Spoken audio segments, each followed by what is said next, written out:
فكلي واشربي وقري عينا فإما ترين من البشر أحدا فقولي إني نذرت للرحمن صوما.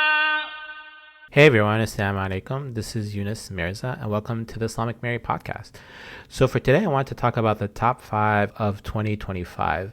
And one of the things I love doing in my classes, and I encourage my students to do, is always reflect. Think about the year past, the semester that's currently going on, your list of classes, what you've been able to write, accomplish, and see how you can do better and what has worked and what has not. And part of working on this podcast over the last year and a half is to think about what content has really resonated with our listeners, but at the same time, what are some new things that we can do that could be of interest. So part of this process of reflecting is to compile the top 5 episodes of the last year. So let's go ahead and down this list and see what resonated with all of you and what we can plan for the year ahead. So number 5 was the commentary on Nostra Aetate. So here was an episode where I went to a conference at Georgetown University on the 60th anniversary of Nostra Aetate. And in this conference, there was a great discussion between Christian, Jews, Muslims, and folks of South Asian faiths such as Hindus and Buddhists. And in this episode, I present a short commentary on Nostra Aetate.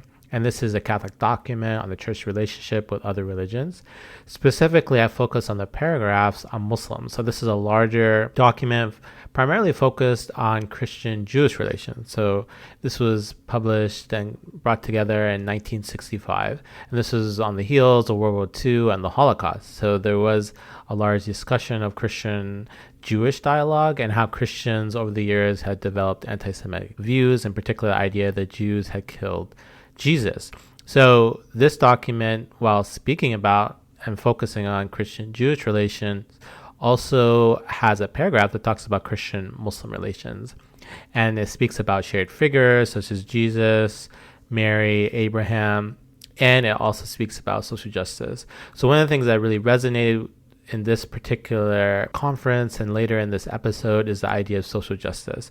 So oftentimes the various programs I attend on Christian-Muslim relations or interreligious dialogue, they focus on the theological or the scriptural. So how is Jesus, for instance, the Son of God in Christianity, and how he's a prophet in Islam? Or the idea of the Bible and the Qur'an. So reading a verse about hope in the Qur'an, but then one on hope in the New Testament or the Torah. So this is a common approach within various interreligious dialogues. But one of the things I would like to see is a focus on social justice.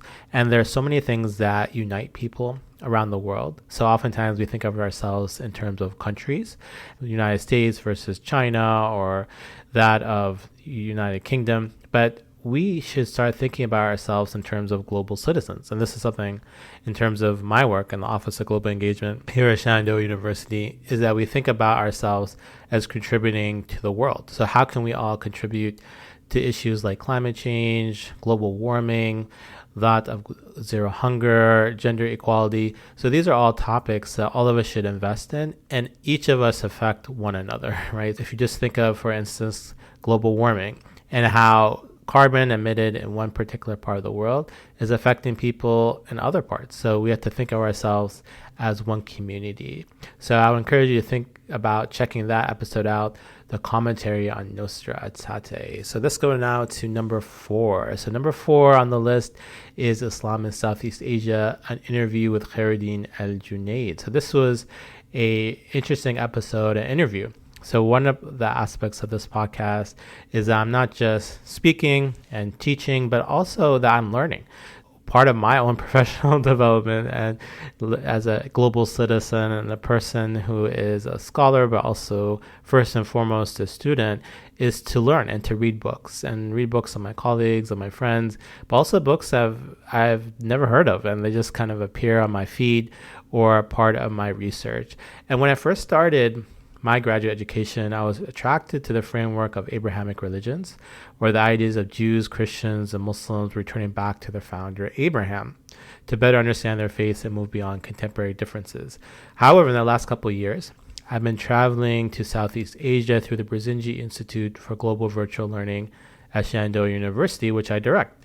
And through my travels, I've seen the power and influence of Islam in the region and how it interacts with other religions such as Hinduism and Buddhism. So one of the things that I try to do in my work and religious studies, Islamic studies, as well as global education is to encourage students not to only think in Euro-American terms. So one of the things we see in study abroad is a lot of students, they immediately want to go to Europe. They want to go to the United Kingdom, Spain, France.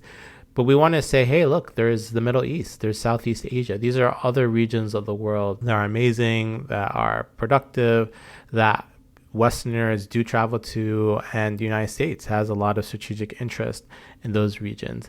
And it gets you out of boxes. So oftentimes we think of the West, or we think of Christianity, Judeo-Christian culture and relations. But when you travel throughout the world, you see different dynamics. And when I traveled to Southeast Asia, I got opportunity to visit various masajid or mosques in the region, as well as some Hindu temples, as well as Buddhist ones. So in this episode, I sit down with Khairuddin and Junaid, who is one of the foremost experts in Islam and Southeast Asia, and talk about his work, right? So part of his work is to explain the region to the world, especially to those in the West, and to think about how the region impacts one another. And his biography was something that was super fascinating for me, that he is someone who comes originally, his parents and grandparents from Yemen, from the Hadramaut area. And he is someone that has Arab roots, even though he is a native Singaporean and also speaks Malay. So this is remarkable in the sense that you have this region that's very much connected to the rest of the world. You know, oftentimes us in the United States, we have this stereotypical view of people in Asia, that they're self-contained, but many of them do travel throughout the world, and historically there were trade routes that connected the Middle East and Southeast Asia. One of the things I love about this episode is he goes through his various books, what brings them together, and where he's going now, where he's going to speak about the great books of Islam, to think about what are the great works that Muslim students and scholars have benefited from and have influenced their writing and teaching. All right, so let's now move to number 3, which was our interview with One God and Two Religions with Amir Hussein. And this was a fascinating interview because Amir is someone I've been following for a long time. And he is someone who was the president of the American Academy of Religion and has taught Islam. And he's someone who has a historic interest with Christian-Muslim relations. And when I became interested in the field of Christian and Muslim dialogue and its relevancy today and the future, I started to look for books. And what are the recent books that have been written, and what are they saying about these relationships between the world's great religions? And this led me to various books published on the topic. And one of them was One God and Two Religions, Christians and Muslims as Neighbors. So first, this title is very provocative in the sense that it argues that Christians and Muslims worship the same God. And this is actually a debate, especially among Christians and evangelical Christians, that do Muslims really worship the same God that we do? So right off the bat, he's arguing that Christian and Muslim do worship the same God. They may have different interpretations or understanding of that true God, but they're devoted to him and worship him. And then it mentions that of neighbors. And this has been crucial in the recent books on Christian-Muslim relations, that they're speaking about Christians and Muslims as neighbors. So oftentimes we think of a Christian West, we think of a society that is Christian majority and the recent rise of Christian nationalism. But these recent books talk about how Muslim and Christians are living side by side, and as neighbors, they have duties and responsibilities to one another. And this builds off maybe some of the themes we've already discussed about building joint projects related to hunger, social services, that of immigration. And Amir's book is unique in that it speaks about Christians and Muslims worshiping the same God and living next to each other as neighbors. And one of the things I loved about this interview is sitting down with Amir and hearing his spiritual biography and how he got interested after 9/11, how he redid the book, and how he has this remarkable appreciative knowledge where he actually goes to certain Christian services and he learns and he finds inspiration in them, even though he's a devout and practicing Muslim. So that's our number 3 interview with Amir Hussein. So let's go to our number 2 most popular episode of 2025, and that is our interview with Alexander Masad, Witnessing God. So this was an interview that developed because I got opportunity to visit Alexander at Wheaton College, where he teaches, and he coordinates the Islamic Studies program, and especially that on Christian-Muslim relations. And he came out with this new book called Witnessing God, Christian Muslims and Comparative Theology of Missions. And Alex is a strong proponent of evangelical and Muslim dialogue, and with wrestling with the claims of each religion. And this is something I really admire about Alex, is that he's someone that believes that evangelicals and Muslims need to dialogue, and they have a lot of common and shared interests. So oftentimes when you go into interfaith or interreligious spaces, you see that people maybe on the left, maybe liberal Christians and progressive Muslims come down and sit together and they dialogue.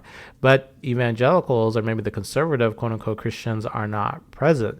So he argues that where it does Islamophobia, or where do some of the most active and vocal Christians reside, they are in the evangelical movement. So he believes that evangelicals and Muslims need to sit together and need to have honest and open conversations.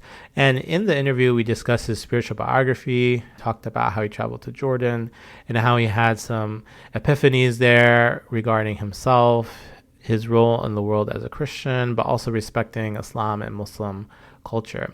And what also made me respect and admire Alex was his book, where he argues that just because someone has an exclusivist view of the world doesn't mean you cannot dialogue with them. So oftentimes we think that if someone believes that they are the only ones going to heaven, that, okay, they will not be open to discussions or debates. But he proves the opposite, that evangelicals and people that may have exclusivist views are able to engage in interfaith dialogue and comparative theology.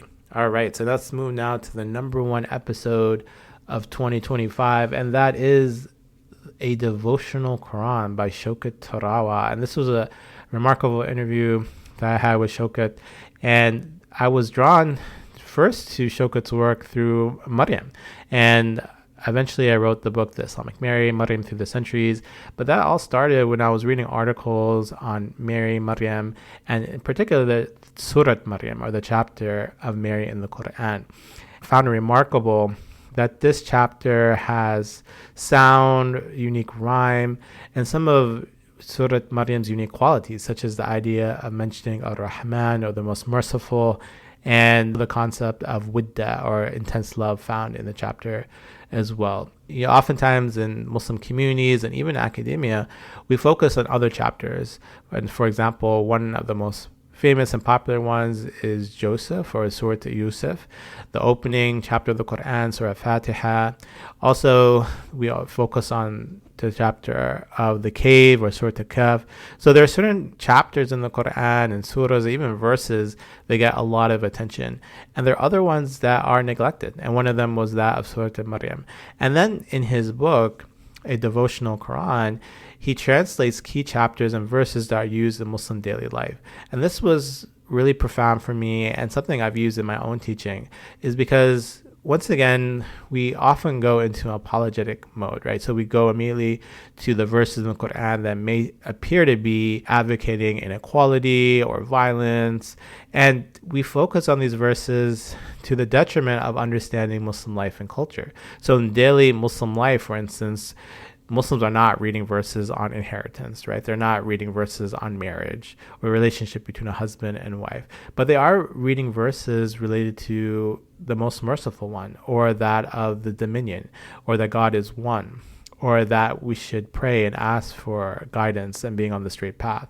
So this work really helped me focus on Muslim devotional life and to really examine and really enjoy his reading, his translations, in particular how he uses literature. So as someone who comes from a very textual background, someone who is focused on translating texts and Quranic commentary, it was really amazing to see someone who is coming from a literary background and thinking more about rhyme and sound and impact on the reader. So this is an approach I found unique and fascinating, and something I'm drawn to and going further into. The idea of the characters in the Qur'an, how do they act, the evil, the good ones, the evil ones that turn to good, the good ones that turn to evil, thinking more about literary devices and character development. And I think Shaukat really helps in this regard. So thanks so much to Shaukat Tara for helping us develop the #1 podcast of 2025. So in conclusion, what did I learn? So one of the first things I learned in 2025 is the interviews. And the interviews are great once again, because part of this podcast is for me to learn and learning with all of you. And the interviews allow me to read a book, but then to actually ask questions to the author themselves. Sometimes you read a great book and you're like, oh, that was great. I wish I could meet this author in person and talk to them and discuss their work.